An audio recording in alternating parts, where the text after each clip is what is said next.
지적 감사하고요. 그래서 제가 여러분들한테 좀 생각을 해보시라고 31페이지부터 적어놓은 게 있습니다.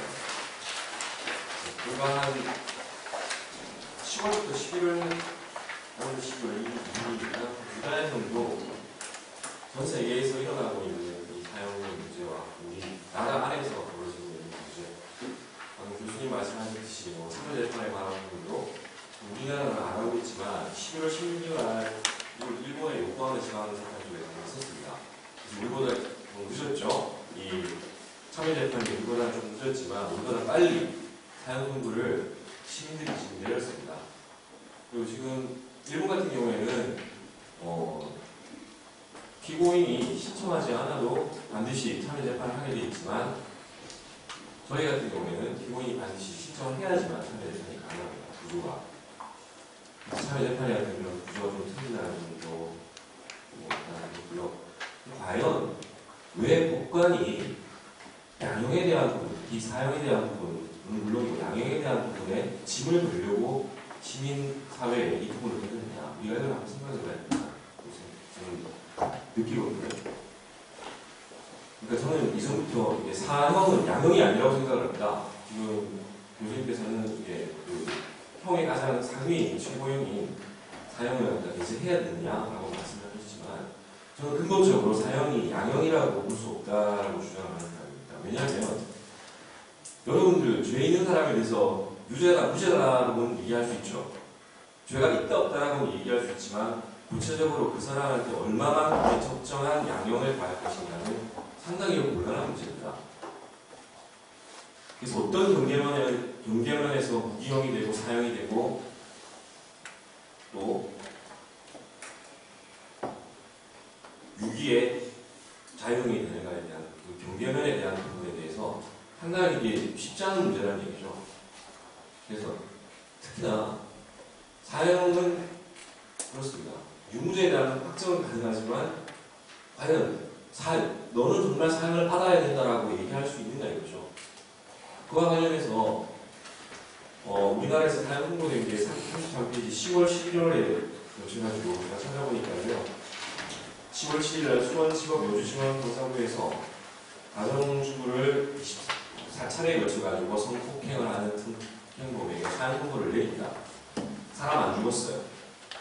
물론 최근에 어떤 상황이 성폭력 범죄에 대해서 상당히 국가적인 관심이 일어나고 있고 최근에 어제도 보니까 동영상도 돌고 이런 얘기 같은데요.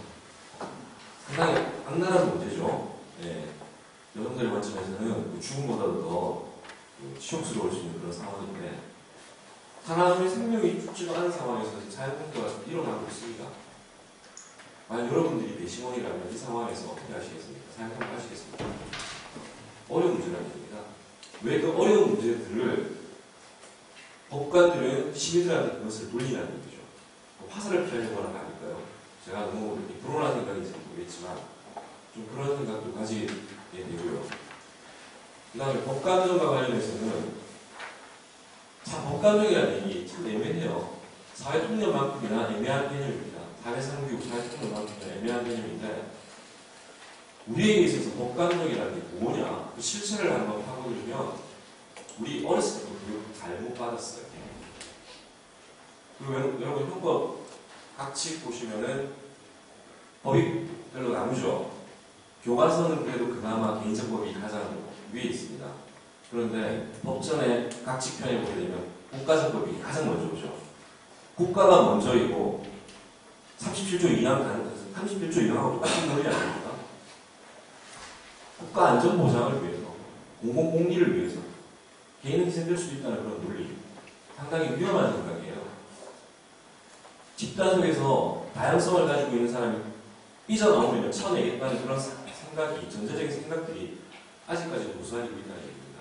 그런 상황에서 우리가 교육을 받았고, 찰신성성인하는 거 상당히 아름답다고 우리가 알고 있잖아요. 아름답죠. 말을 쪼개같이 버려서 다른 사람을 살릴 수 있다. 그리고 사형수의 목숨도 마찬가지 아닙니까? 사형수의 목숨을 제거함으로 인해서 확인되지도 않는 그런 일반 예방과 특별 예방의 효과들을 우리가 가질 수 있다라고 하는 그런 것들을 어떻게 보면 허구인 것들을 우리가 강요받으면서 그걸 받았다는 얘기입니다. 그게 바로 우리 법강론적인 거죠. 역시 거기에 편성해서 언론도 그렇게 항상 그 시기마다 그렇게 얘기했었고, 모르는데 그런 일은 없어야 되겠지만 사형 집행 있고 난 다음에 여러분들 조중동은 물론이고 다양한 매체들에서 어떻게 논조를 가지고 그 사형에서 알아보고 있는가 하는 걸 스크린을 해보세요. 정말 그런 일은 없어야 되겠지만 앞으로 만약에 집행이 있다면 정말 전율스러움을 느낄 겁니다. 그 논조들이. 그래서 그런 측면에서도 여러 가지 그런 생각들을 많이 해야 되는 부분이 있고요. 제가 이 헌법에 대한 지식이 무한이라서 그런지 그러니까 자꾸 이렇게 그렇게 고착화가 되네요. 일단 공이 넘어갔으니까 일단은 의원들은 목을 졸라야 된다. 계속해서 우리가 관심을 가지고 지켜보고 따지고 하지 말고 할 일을 좀 하고 해라. 그래서 지금은 관망하는 것 그 자체가 약간 사회학적 측면에서 보자면 그렇다는 얘기죠. 법학적인 측면에서 도구만을 가지고 얘기하자면은 할 얘기는 많겠죠. 비례성의 원칙이 있을 것이고 최소 침해 원칙에 대한 부분들도 얘기돼야 될 것이고. 근데 그것은 학산 속에서의 얘기 아닐까요? 현실을 우리가 지금 현실의 문제를 갖다 개혁을 해야 되니까 그 부분에 일단 관심을 가지고 또 이의 제기를 해야 될 거고. 그리고 여기 있는 여러분들은 제가 볼 때 그렇습니다. 대외적으로도 어떤 그런 평가가 있겠지만 여기 한국인들 중에서는 앞으로 당내 어떤 독재주의에서 우리나라 사업 시스템을 끌고 나갈 필요는 분명히 있을 거예요. 그래서 이 사업 살인에 대한 부분도 이공국 교수님이 주제를 하고 있듯이 여러분들한테 사법적 양심에 대한 부분을 한번 생각해봐라. 법조 윤리를 생각을 해봐라. 그리고 제가 이 발제문 앞에 보게 되면 남아프리카 공화국을 위해서 우리나라보다 1년 앞서가지고 헌법재판소에서 내린 결정이 있습니다. 상당히 강대한 양입니다. 저 그걸 읽고 밤에 가슴이 뛰어가서 잠을 못 잤습니다. 기회 되시면 한번 읽어보십시오.